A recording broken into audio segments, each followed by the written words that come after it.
त्रस्तावदिर्बद्धसेतो खलदवदहना कौशलेन्द्रोवतानः अतुलितबलधामं हेमशैलावदेहम्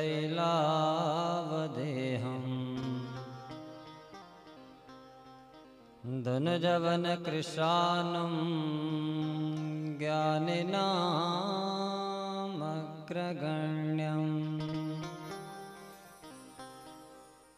सकलगुणनिधानं वानराणामधीशम्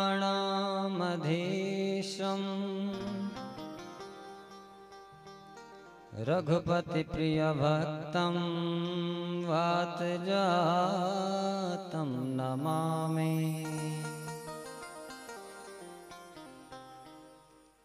वागर्धाविव सम्पृक्तो वागर्थप्रतिपत्तये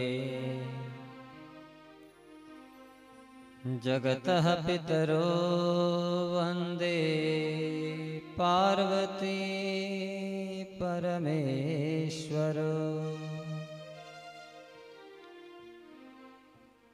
या देवी सर्वभूतेषु शक्तिरूपेण संस्थिता नमस्तस्यै नमस्तस्यै नमस्तस्यै नमो नमः। नमः श्रीबद्रीनाथाय सर्वभूतक्षयाय च स्वामी श्रीमाधवानन्दः गुरुणां गुरुवे नमः। आइए कुछ क्षण अपनी वाणी को पवित्र करते हुए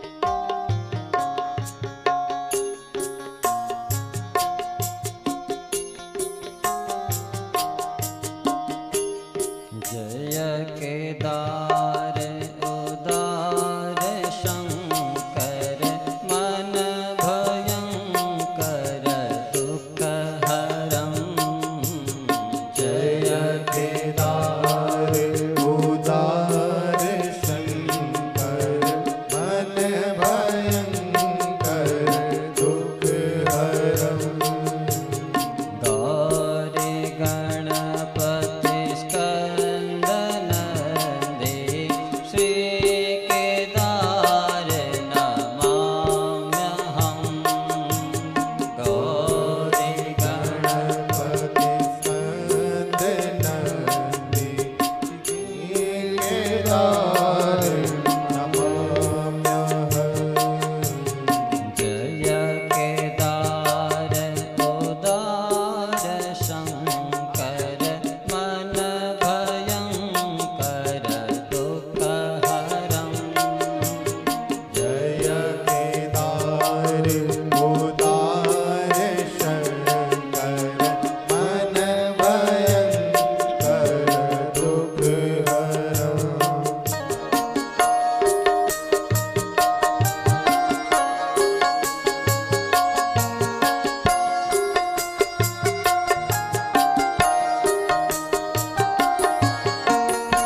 श्री शिव महापुराण की श्री हाटकेश्वर धाम की नर्मदा मैया की सद्गुरुदेव भगवान की श्री हनुमान जी महाराज की गंगा मैया की जमुना मैया की श्री बद्री विशाल धाम की शंकर भगवान की अनंत श्री विभूषित शंकराचार्य स्वामी श्री माधवाश्रम जी महाराज की नमः पार्वती पतये हर हर महादेव।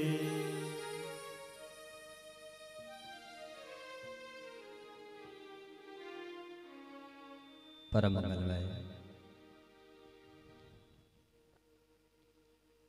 परात्पर अखिलेश्वर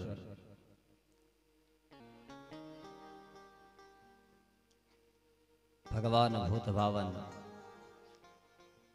श्री शंकर जी का वांग्मय स्वरूप श्री शिव महापुराण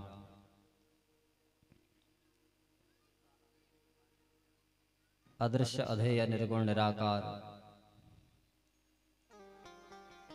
सगुण साकार परब्रह्म परमात्मा आप सबके हृदय में विराजमान उस परब्रह्म परमात्मा को नमन करते हुए संत श्री बाबा उदयनाथ जी के पावन आयोजन संयोजन में मां नर्मदा के इस दिव्य पावन तट पर श्री लक्ष्मी नारायण महायज्ञ और श्री शिव महापुराण की ये दिव्य पावन कथा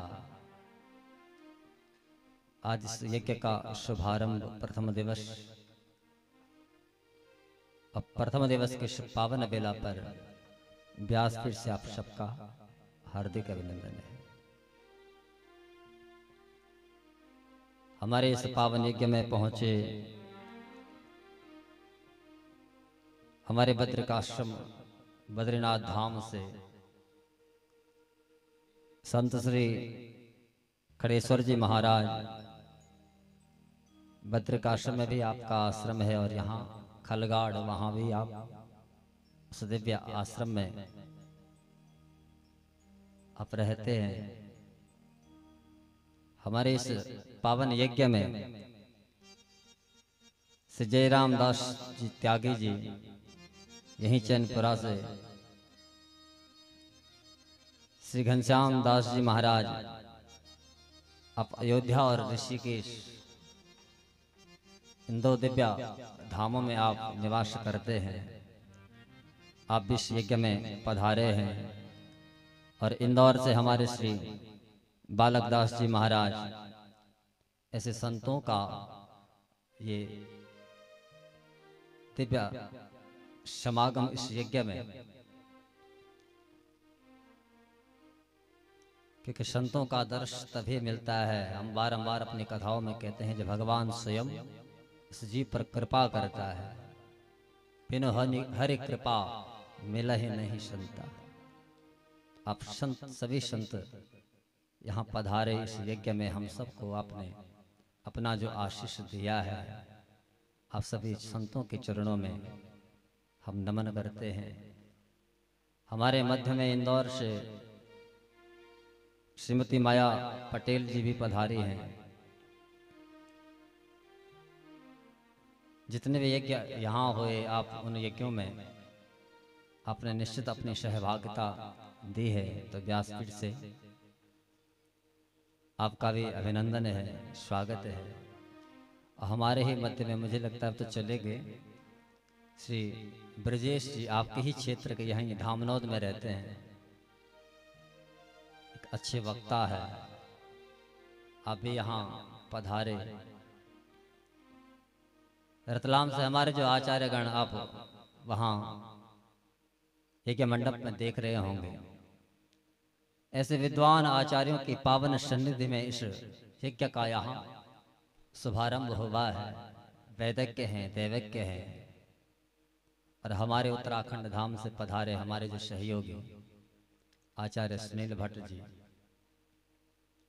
और आपके साथ हमारे जो अन्य आचार्य हैं, हमारे संगीत बंधु हैं, इस कथा का जो प्रसारण कर रहे हैं ऐसे हमारे अरविंद जी और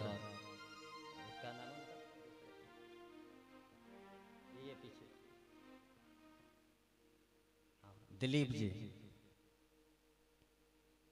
इस यज्ञ को आपने यंत्र के अंदर ही कैद कर दिया। जब कभी याद आए तो फिर वहां आप देख सकते हैं। और मुझे लगता है आज इस कथा का शायद विशेष प्रसारण ही हो पाएगा, क्योंकि यहाँ नेटवर्क की बड़ी कमी है। इसलिए इस कथा को आप विशेष प्रसारण में देख सकते हैं। हमारे YouTube चैनल आचार्य विपिन कृष्ण कांडपाल, केदार टीवी और भक्ति भजन टीवी, इन 3 चैनलों पर इस कथा का प्रसारण होना है। तो यहाँ कथा समझ में न आए तो वहाँ आप उन YouTube चैनलों पर आप इस कथा को दोबारा से सुन सकते हैं आराम से। वहाँ तो यहाँ तो ये है कि 3 घंटे में कथा को विराम देना है, वहाँ तो आप आराम से सुन भी सकते हैं। आज कथा का प्रथम दिवस है। अव्यवस्थाएं होती हैं, समय का अभाव भी रहता है, लेकिन एक मर्यादा है कि शुभारंभ तो करना ही है।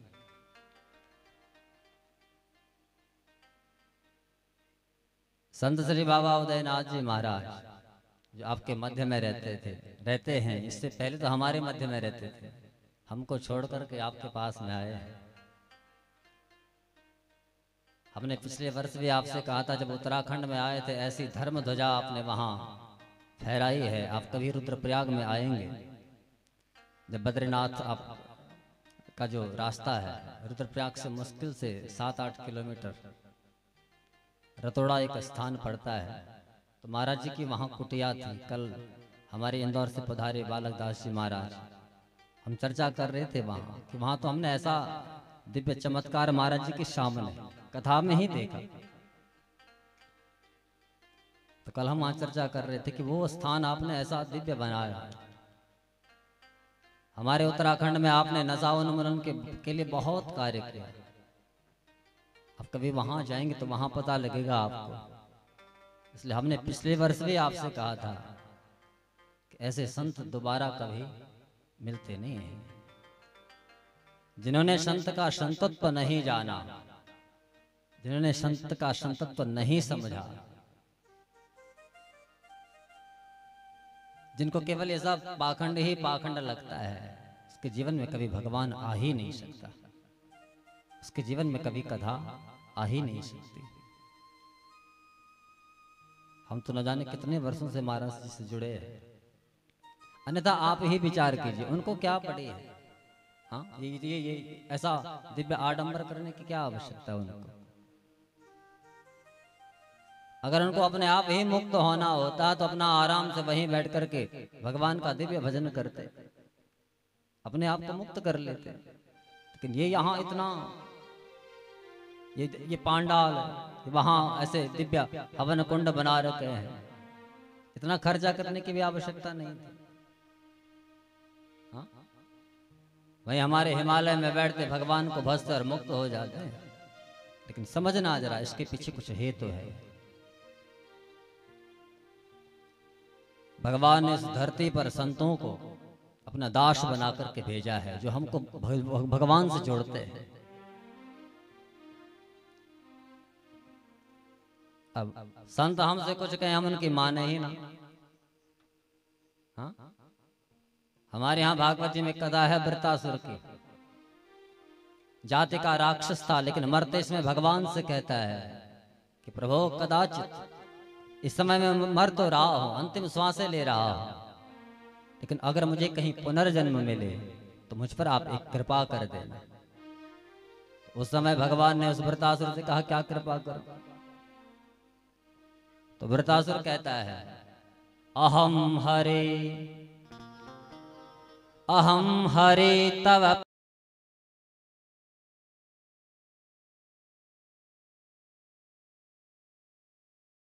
अस्मि भूय। कहा कि हे हरि, आज मैं तुम्हारे चरणों में यहां गिरा हुआ हूं, मर रहा हूं। न जाने कब इस शरीर से वो चिदंश निकल जा। प्रभु क्या आप मुझ पर एक कृपा करोगे? भगवान ने कहा कि भैया क्या कृपा करो? तो जाति का राक्षस है, ध्यान रखना, हम तो फिर भी मानव हैं। वो भगवान से कहता है कि मुझ पर एक कृपा करना कि दासानुदासो भवितास्मि भूय। कहा कि प्रभु मुझे अपने दासों का दास बना देना। भगवान ने कहा कि भैया मेरे दासों का दास बन करके क्या करेगा? तूने तो राक्षस कुल में जन्म लिया है, कहीं यज्ञ अनुष्ठान होते हैं और राक्षसों का काम है उन यज्ञों को ध्वस्त करना। कहीं सत्कर्म हो रहा हो वो होने न देना। और मेरे जो दास हैं वो तो धर्मानुष्ठान करते हैं, उनके पास जाकर के क्या करेगा? क्या वहां यज्ञ विध्वंस करेगा? क्या उनको भजन करने नहीं देगा? लेकिन वृत्रासुर कहता है कि प्रभु मेरे अंदर ये भाव नहीं है। बोले फिर? मैं आपके दासों का दास इसलिए बनना चाहता हूं क्योंकि आपके दास हैं संत ब्राह्मण और उनके पास में शास्त्र है। और जब कदाचित आपने मुझे पुनर्जन्म दे दिया और कहीं आपके दासों के चरणों में पहुंच गया और वहां मुझे कथा सुनने को मिल गई, तो भगवान की जो कथा है इस कथा से होता क्या है? आखिर वृत्रासुर ये कथा क्यों मांग रहा है? ध्यान समझना जरा, क्योंकि कथा से 3 चीजों की जीवन में वृद्धि होती है। श्रद्धा, रतिर, भक्तिरनुक्रमिष्यति। जब हम भगवान की कथा को सुनते हैं तो सबसे पहले भगवान के प्रति हमारे हृदय भवन में श्रद्धा प्रकट होती है। जब हृदय भवन में श्रद्धा प्रकट हो जाए तो रति नाम प्रेम का, तब भगवान के लिए हृदय भवन में प्रेम प्रकट होता है। और जहां भगवान हृदय के लिए हृदय भवन में प्रेम प्रकट हो गया, भगवान देखते हैं कि अब मेरा भक्त बन गया, अब मुझे छोड़कर के जाने वाला नहीं है। तो तब भगवान अपनी अहेतु की जो कृपा है, अहेतु की जो भक्ति है, इस भक्त के जीवन में देते हैं। तो वृत्रासुर ने वो भाव मांगा जैसा भाव एक पत्नी अपने पति के प्रति रखती है, जो हर क्षण हर क्रिया में, चाहे घर में है, परिवार में है, सास की सेवा कर रही है, ससुर की सेवा कर रही है, पति उसका विदेश में है, हाँ यहाँ घर में है, अपने सास के पास में है, ससुर के पास में है, देवर जेठ देवरानी जेठानी सबके मध्य में है, लेकिन चिंतन उसका हर क्षण हर क्रिया में अपने पति का बना हुआ है। तो वो भाव मांगा ताकि हर क्षण हर क्रिया में प्रभु यहाँ मन मस्तिष्क में आप बैठे रहें, आपका मैं स्मरण करता रहा। तो कथा में जब बैठते हो, किसी धर्मानुष्ठान में जब जाते हो, संतों के चरणों में जब बैठते हो, उनके संतत्व को यदि हमने पहचान लिया तो उस समय उनसे घरवार की चर्चा नहीं करनी है। अरे घरवार की चर्चा करने वाले तो लाखों मिलते हैं, उस समय उनसे भगवान की चर्चा करनी है। ये कहना है कि मुझे वो उस ईश्वर का दर्शन कैसे हो, और तब संत हमको भगवान से जोड़ते हैं।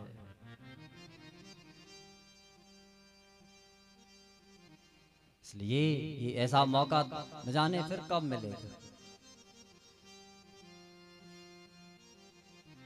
ऐसा अवसर न जाने शिव को कब प्राप्त हो। इसलिए जितना मिला है उसका हमको सदुपयोग करना है। अब वैसे भी शिव पुराण की कथा तो बहुत कम, हाँ? क्योंकि शिव पुराण बड़ा क्लिष्ट विषय है। भागवत की कथाएं आपने खूब सुनी होंगी, लेकिन शिव पुराण की कथा बहुत कम सुनने को मिलती। अब तो खैर धीरे धीरे शिव पुराण का भी प्रचार प्रसार होने लग गया, लेकिन कदाचित कभी ऐसा दरबार न मिले, ऐसी कथा न मिले, उस समय हमको क्या करना है ताकि भगवान से हम जुड़े रहे। जैसे कोरोना काल था, लोग घरों में कैद थे, न मंदिरों में जा पाए, न कहीं किसी कथा में अपनी हाजिरी दे पाए। हाजिरी तो का कथा ही बंद हो गई। तो उस समय जीव को क्या करना है कि भगवान हमको भूले ना और हम भगवान को ना भूले। तो हमारे यहाँ एक संत बहुत सुंदर भाव लिखते हैं, पधारो नाथ पूजा में हृदय मंदिर बनाया है, तुम्हारे वास्ते मैंने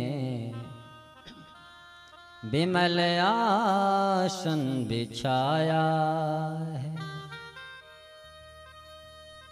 उस समय भगवान को कहना है कि प्रभु मैं यहाँ घर में बैठा हूँ अथवा बैठी हूँ, शरीर अस्वस्थ है, न हम उठ पा रहे हैं, न कहीं जा पा रहे हैं। इच्छा तो बड़ी है तुम्हारी कथा में पहुंच जाए, इच्छा तो बहुत मन में उठती है कि तुम्हारे दरबार में जाऊं, लेकिन शरीर साथ ही नहीं दे रहा है। कभी ऐसी स्थिति बन जाती है, शरीर में रोग लग गए, पलंग पर लेटे हुए हैं। तो संत कहते हैं उस समय उस प्रभु को पुकारना है कि प्रभु मैंने तो सुना है तो सबके हृदय भवन में बैठता है, तो सबके हृदय भवन में रहता है, तो क्या आप मुझ पर कृपा नहीं करोगे? क्या आप मेरे इस हृदय भवन में नहीं आओगे? कहा कि प्रभु मैंने इस हृदय भवन को इतना पावन बनाया है, इसके अंदर बैठा हुआ जो राग द्वेष अहंकार है मैंने सब फेंक दिया। सकल भुवन मध्य, यही बात भागवत जी में भी कही, भगवान कहाँ बैठता है? सकल भुवन मध्य, जो भवन सुंदर हो, सकल हो। हमारे यहाँ मेहमान आते हैं, घर को खूब साफ सुथरा करते हैं, लेकिन भगवान जिस हृदय भवन में बैठता है वहां तो हमने खूब राग द्वेष अहंकार भर करके रखा है। तो भगवान भी आते होंगे, देखते होंगे कि भैया यहाँ मेरे लिए तो कोई स्थान ही नहीं है। इसलिए भगवान उस हृदय भवन को देखते भी नहीं है जहां राग द्वेष अहंकार भरा हुआ है। इसलिए भगवान को हृदय भवन में बैठाना चाहते हो तो सबसे पहले इस हृदय भवन को पावन कीजिए। यहाँ अंदर बैठे हुए जो राग द्वेष अहंकार है उन सबको निकालो और तब भगवान को कहो पधारो नाथ पूजा में हृदय मंदिर बनाया है, तुम्हारे वास्ते मैंने विमल आसन बिछाया। भगवान को उस समय कहना है कि प्रभु इस हृदय भर में ऐसा सुंदर आसन आपके लिए लगाया है, क्या आकर के आप उस आसन को ग्रहण नहीं करोगे? क्या उस आसन में नहीं बैठोगे? संत का भाव है, भक्त का भाव है। अब भक्त भगवान से कहते हैं कि प्रभु कदाचित आप आ गए, मेरे इस हृदय भवन को आपने पावन कर लिया, मेरे इस हृदय भवन में आप आकर के बैठ गए। तो उस समय हमने तो सुना है लोग जब तुम्हारा स्नान करते हैं, कोई गंगोत्री का जल लेकर के आता है, कोई गंगा जल से तुम्हारा स्नान कराता है, कोई जमुनोत्री का जल लेकर के आता है, कोई नर्मदा का जल लेकर के आता है, कोई गंगा सागर से जल लेकर के आता है, उससे तुम्हें नहलाता है, तुम्हारा अभिषेक करता है। लेकिन प्रभु मेरी तो इतनी सामर्थ्य भी नहीं है, मैं तो वहां भी नहीं जा सकता, न गंगोत्री जाने की सामर्थ्य है, न जमुनोत्री जाने की, न गंगा सागर, न नर्मदा। लेकिन प्रभु आपने मुझे 2 पात्र दिए हैं, इन दो पात्रों में मैंने खूब जल भर करके रखा है। भगवान ने कहा कौन से पात्र हैं? तो भक्त कहता है, लिए जब नेत्र पात्रों में,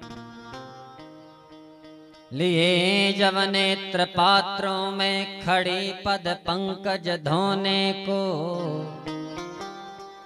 पहन लो प्रेम का गजरा, बहुत रुचि कर बनाया है। भक्त कहता है कि प्रभु ये दो पात्र नयन रूपी जो मेरी दो आंखें हैं, आपने मुझे तो ये आंखें दी है ना, इनके अंदर खूब जल भर कर के हमने रखा है। हाँ? जिनको हम अश्रु कहते हैं, आंसू कहते हैं। कहा कि प्रभु जब तुम नहीं दिखते हो, जब तुम कभी कृपा नहीं करते हो, तो ये आंखें खूब बहती हैं। लेकिन मैं चाहता हूं अथवा चाहती हूं कि आप एक बार आकर के मेरे हृदय भवन में बैठ जाओ और इन नयनों में भरा हुआ जो जल है, उस जल से मैं आपका दिव्य सिंचन अपने हृदय भवन में करूंगा, आपके चरणों का प्रक्षालन। और जब आप वहां बैठोगे, आपका मैं स्नान करूंगा। दुनिया तुम्हारे ले जाने कहां कहां से हार बना करके लाती है। कोई गुलाब के फूलों का हार, कोई गेंदा से, कोई कमल के फूल। मेरे पास वो भी नहीं है, लेकिन मैंने तुम्हारे लिए मेरे हृदय में ऐसा दिव्य प्रेम प्रकट हुआ है, और मैंने उस प्रेम रूपी पुष्प का बड़ा सुंदर सा हार बनाया है। कदाचित आप आकर के हृदय भवन में बैठ गए, तो उस प्रेम के पुष्प का बना हुआ जो हार है, उस हार से मैं आपका दिव्य श्रृंगार करूं। तो पहन लो प्रेम का गजरा, बहुत रुचि कर बनाया। और कदाचित भगवान आ गए।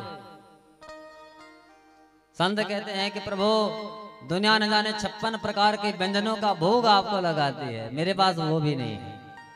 हाँ? लेकिन तुम्हारे लिए जो श्रद्धा है, भगवान तो श्रद्धा से मिलते हैं।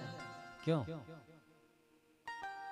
हमने खूब करोड़ों दान कर दिया, कहीं ये क्यों अनुष्ठान में श्रद्धा तो है ही नहीं।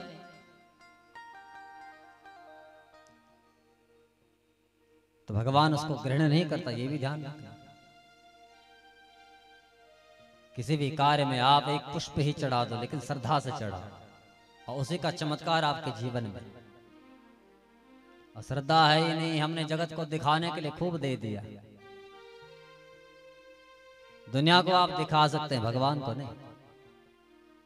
भगवान से कभी छुपाव हो ही नहीं सकता। दुनिया से हम छुपाव कर सकते हैं, लेकिन ऊपर वाला सब देखता है। इसलिए संत कहते हैं, श्रद्धा के वस्त्र आभूषण, श्रद्धा के वस्त्र आभूषण, करूं मैं आपको अर्पण। नवल नैवेद्य कीर्तन का, बहुत रुचि कर बनाया।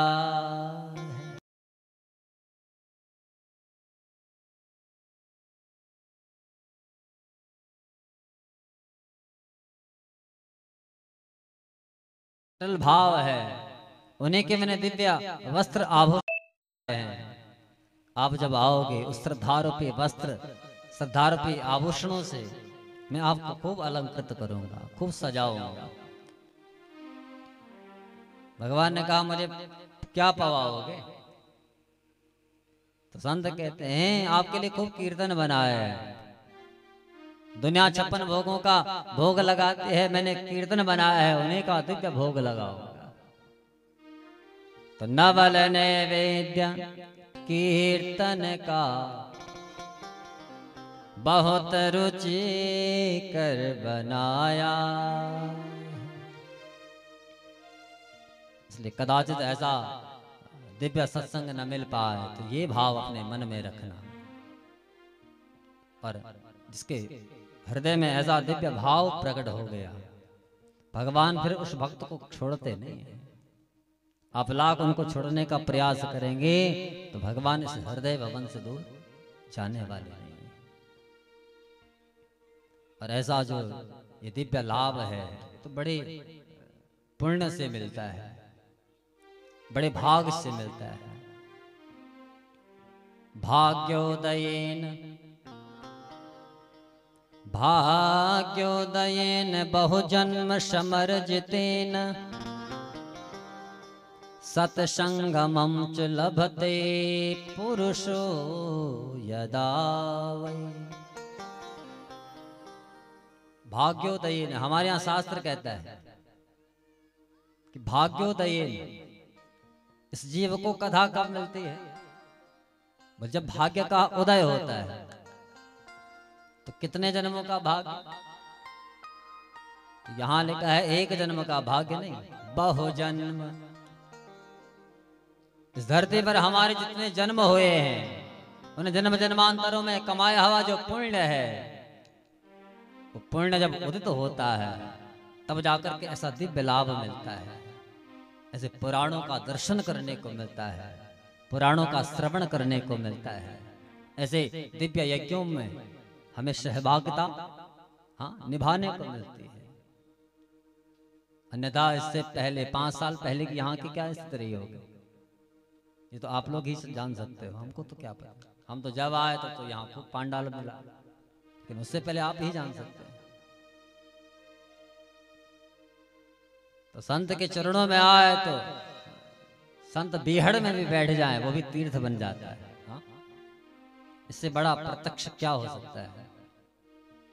हमें तो लगता है जिस बीहड़ में आने के लिए लोग डरते होंगे, आज उस बीहड़ में यहाँ दिव्य मेला लगा हुआ है, दिव्य सत्संग चल रहा है, यज्ञादि अनुष्ठान, ये कर्म हो रहे हैं। संत का इससे बड़ा चमत्कार और क्या हो सकता है?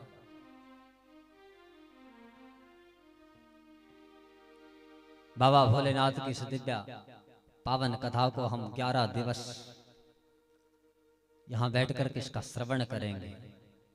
और इन 11 दिनों में मन, बुद्धि, पंच कर्म इंद्रियां, पंच ज्ञान इंद्रियां, 11वां जो ये मन है, इसको हमें बाबा को ही समर्पित करना है।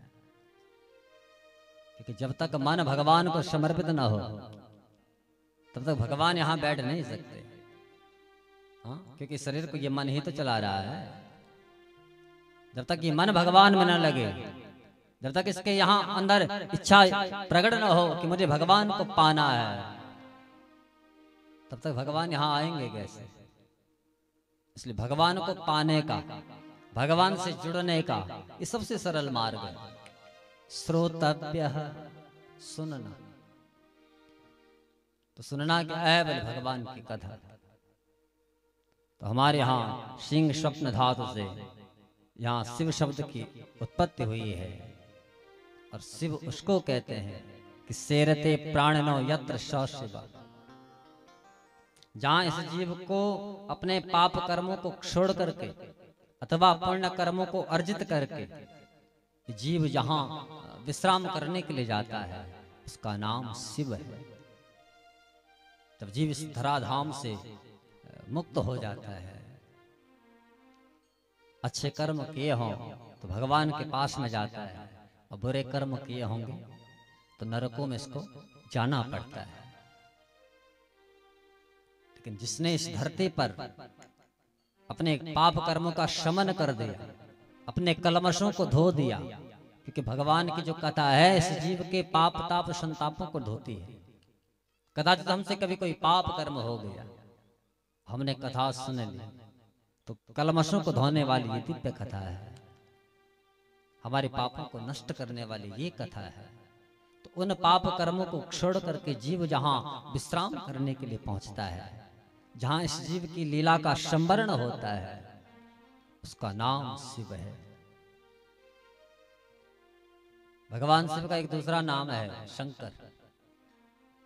सम करोति, सम नाम कल्याण का, तो कल्याण करने वाला कौन? शंकर। इसलिए शिव शब्द हमारे यहां कल्याण के लिए प्रयुक्त होता है। भगवान शंकर का नाम, भगवान शंकर की कथा इस जीव का कल्याण करती है। तो सेवम पुराण मल शिव कीर्तितम तत्, उन्हीं भगवान शंकर की इस दिव्य कीर्ति को यहाँ शिव पुराण में गाया है। लेकिन पहले ये तो समझे कि शिव पुराण है क्या। बोले सेवम यत्तत् सर्वव्यापी स ब्रह्म विदवद वृंदे पूजिते यत्पुराणे मूलाधारे भुक्ति मुक्ति प्रदम वा मतुलम तापे शिव ब्रह्मं शतामहि। शिव पुराण क्या है। सेवम यत्तत् सर्वव्यापी स ब्रह्म, जो ब्रह्म इस चराचर जगत में व्याप्त है, इस चराचर जगत में जो बैठा हुआ है, प्रत्येक जीव के हृदय भवन में जो बैठा हुआ है, ऐसा वो शिव इस शिव पुराण के अंदर शब्द शब्द में बैठा है, अक्षर अक्षर में बैठा है। और शिव पुराण का हमने यदि एक भी श्लोक सुन लिया, एक क्या आधा श्लोक भी सुन लिया, और उसी आधा श्लोक को हमने अपने हृदय भवन में हम उसको लेकर के चले गए, तो वही हमारा कल्याण कर देता है। कई लोग कल कह रहे थे कि आपकी जो भाषा है समझ में नहीं आती। हिंदी तो सबकी समझ में आती है। ये जरूर हो सकता है कि जो संस्कृत के श्लोकों का हम यहाँ से गायन करते हैं वो शायद किसी की समझ में आए अथवा ना आए, लेकिन व्यास पीठ की मर्यादा है। जो सच्ची व्यास प्रणाली है वहाँ श्लोकों के बाद ही कथा को गाया जाता है, जो वही व्यास प्रणाली है। अन्यथा हिंदी में ही कथा को करना है तो वो तो आप भी पढ़ सकते हो। हाँ? हिंदी में ही अगर पढ़ना है तो उसको तो आप भी पढ़ सकते हो। कथा का आनंद तो श्लोकों में है, श्लोकों का भी गान हो और साथ में उसका अर्थ भी बताया जाए, तब कथा का आनंद है। इसलिए हमारे यहाँ इस व्यास प्रणाली को कल हमसे कह रहे थे कि आप हिंदी में खूब बोलेंगे, लेकिन इसको हम छोड़ेंगे। हाँ, हम तो बारंबार कहते हैं इस व्यासपीठ से वही बात बोली जाएगी जो शास्त्र में है। शास्त्र से बाहर मनगढ़ंत बातों को हम कहते ही नहीं, क्योंकि वो इस व्यासपीठ की मर्यादा के खिलाफ है। वहां हम जाएंगे। अगर वक्ता ही उस मर्यादा को भूल जाए, और दुनिया तो पड़ी है हमारे पीछे, हाँ? सनातन के पीछे तो दुनिया पड़ी है, उनको तो मौका चाहिए। इसलिए इस व्यासपीठ की मर्यादा को हमको ही जीवित रखना है, केवल वक्ताओं को नहीं, आपको भी। कि वक्ता का परीक्षण करने वाला श्रोता होता है, जो आप बैठे हैं, जो इस कथा को सुन रहे हैं।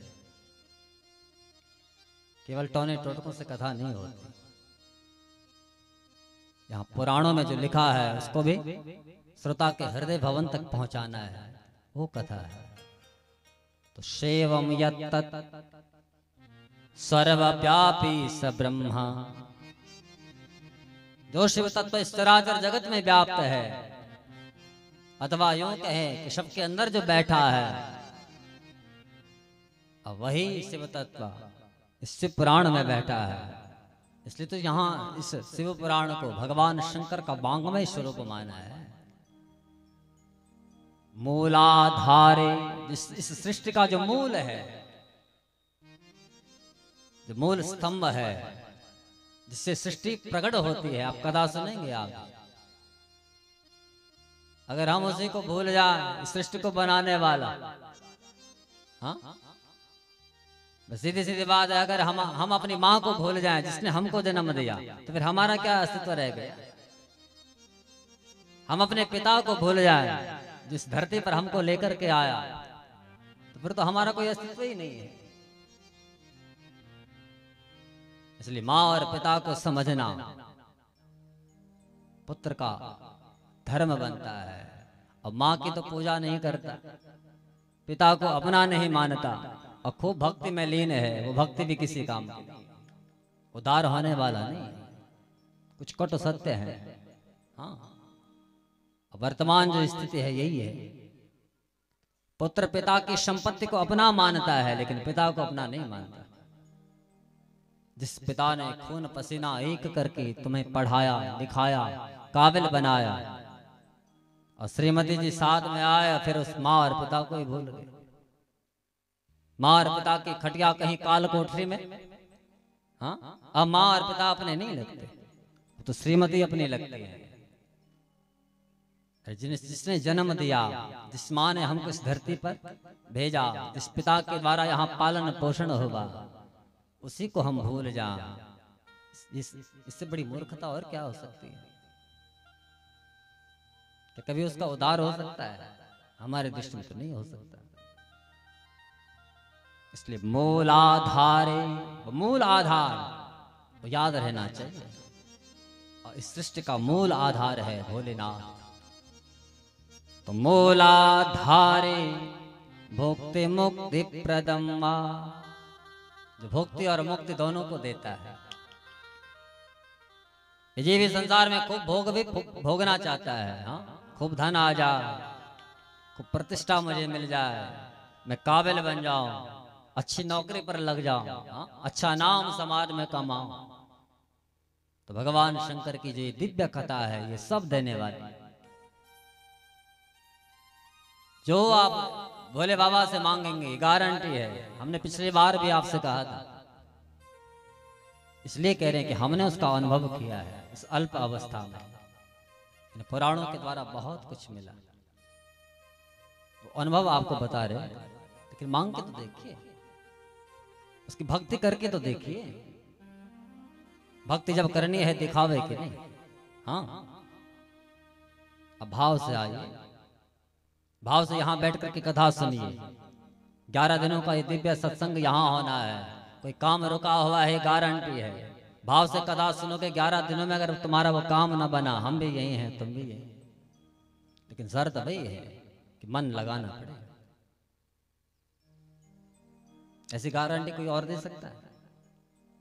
ये मैं नहीं दे रहा हूं, ये पुराण दे रहा है। हाँ, हम कौन होते हैं गारंटी देने वाले? इस संसार में ऐसे किसी के अंदर सामर्थ्य ही नहीं है जो भगवान शंकर के अनंत अनंत गुणों को गा सके। ऐसी सामर्थ्य किसके अंदर है?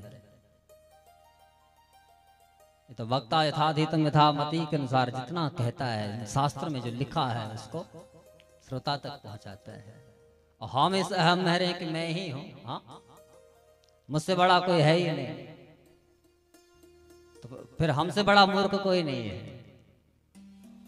संसार में कोई विद्वान नहीं। जिस दिन उसने अपनी कृपा हटा दी, उसने इस वाणी को मूक कर दिया, दुनिया पूछने वाली नहीं है। इसलिए अहम में नहीं जीना है। इस जीव का परम आभूषण है विनय, विनम्रता। सर्वस्याभूषणम विनय। अगर जीवन में प्रतिष्ठा चाहते हो, जीवन में यश सम्मान चाहते हो, तो अपने अंदर से सबसे पहले तो अहंकार को नष्ट कीजिए और विनम्रता अपने जीवन में लाइए। जिसके जीवन में विनम्रता है, दुनिया उसको पूछती है।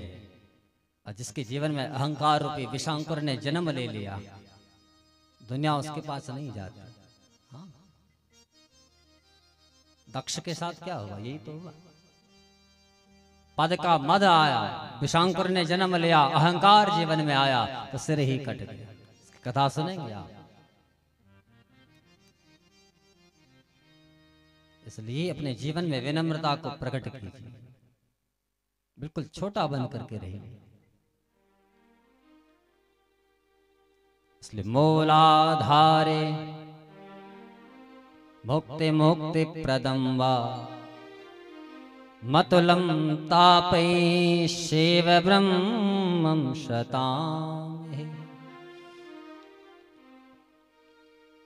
मन लगा करके भगवान शंकर की दिव्य कथा को सुनेंगे। ये कथा हृदय भवन में चली गई और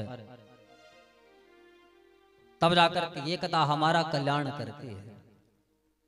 इसलिए सबसे पहले इस मन को समझाओ। मां नर्मदा का पावन तट जहां कंकण कंकण शंकर है, और उस दिव्य पावन भूमि में उन्हें शंकर की दिव्य कथा का यहाँ गान हो रहा है। इससे बड़ा सौभाग्य और क्या हो सकता है? हाँ? हम तो उसी भोलेनाथ की भूमि के हैं, केदारनाथ से, और इस नर्मदा के पावन तट पर ये दिव्य अवसर गाने का मिल रहा है। हम तो अपने आप को परम सौभाग्यशाली समझते हैं कि बाबा ने कैसी कृपा की है, अपने ही धाम से भेजा, और अपने ही धाम में जहां कंकण कंकण शंकर है उस दिव्य भूमि में भेज करके इस दिव्य कथा को गाने का यहाँ अवसर दिया है। बोले शंकर भगवान की, नर्मदा मैया की। तो सेवम पुराण मल शिव कीर्तितम तत् व्यासेन सेव प्रवणेन च संगृहीतम् संक्षेपतः सकल जीव गुणोपकारम् तापत्रयघ्नमतुलं शिवदं शतामहि। जिस शिव महापुराण में भगवान शंकर की इस दिव्य कीर्ति का बखान भगवान वेद व्यास ने किया है। वैसे तो इस शिव महापुराण के जो आदि वक्ता है वो स्वयं भोलेनाथ है। हाँ, शिव पुराण की जो रचना है वो स्वयं भोले बाबा ने की है। और भोले बाबा ने पूरे 1 लाख श्लोक लिखे और अपने नंदीश्वर को वो सुना। अब बाद में जब भगवान वेदव्यास ने इस कथा को सुना तो वहां तो 1 लाख श्लोक थे, और भगवान वेदव्यास को लगा कि दुनिया यहाँ एक श्लोक को पढ़ना नहीं चाहती, सुनना नहीं चाहती, तो क्या वो 1 लाख श्लोकों को पढ़ेगी? इसलिए भगवान वेदव्यास ने उन 1 लाख श्लोकों का जो सार है, जो रस है, वो अलग किया और 24,000 श्लोकों की ये दिव्य संहिता तैयार है। तो शिव महापुराण में कितने हैं? 24,000 श्लोक। भगवान वेदव्यास ने वो दिव्य ये संहिता तैयार की है। जैसे भागवत में 12 स्कंद हैं, ऐसे यहाँ शिव महापुराण में 7 संहिताएं हैं। प्रथम विद्येश्वर संहिता, रुद्र संहिता, शतरुद्र संहिता, कोटि रुद्र संहिता, उमा संहिता, कैलाश संहिता और अंत में है वायु संहिता। इन 7 संहिताओं में शिव महापुराण को समेटा है।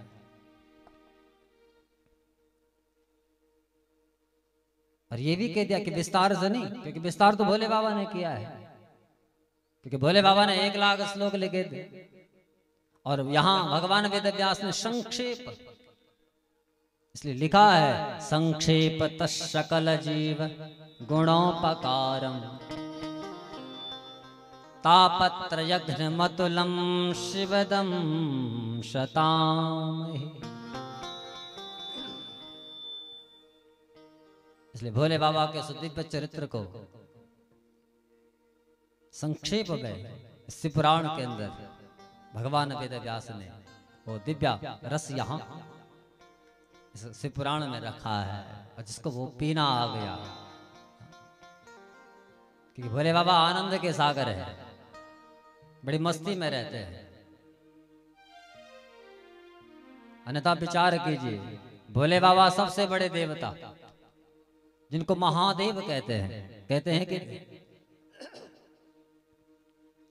कोई विष्णु को कहता है, कोई राम को कहता है कि महाराम या महाकृष्ण या महाब्रह्मा। महा जो शब्द है वो भोले बाबा के आगे ही लगा है। केवल देवों के देव नहीं है, महादेव के पद पर प्रतिष्ठित भोलेनाथ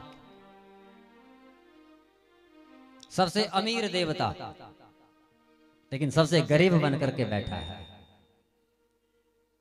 हाँ, भोले बाबा के पास वस्त्र भी नहीं है, आने जाने के लिए गाड़ी भी नहीं है, रहने के लिए कहीं कोठी भी नहीं है, कोई मकान भी नहीं है, कोई कुटिया भी नहीं है, लेकिन स्वयं महेश, स्वयं महेश है, महादेव के पद पर प्रतिष्ठित हैं। ऐसे वो भोलेनाथ, लेकिन स्वरूप कैसा बनाया? दिगंबर, शरीर पर वस्त्र ही नहीं है।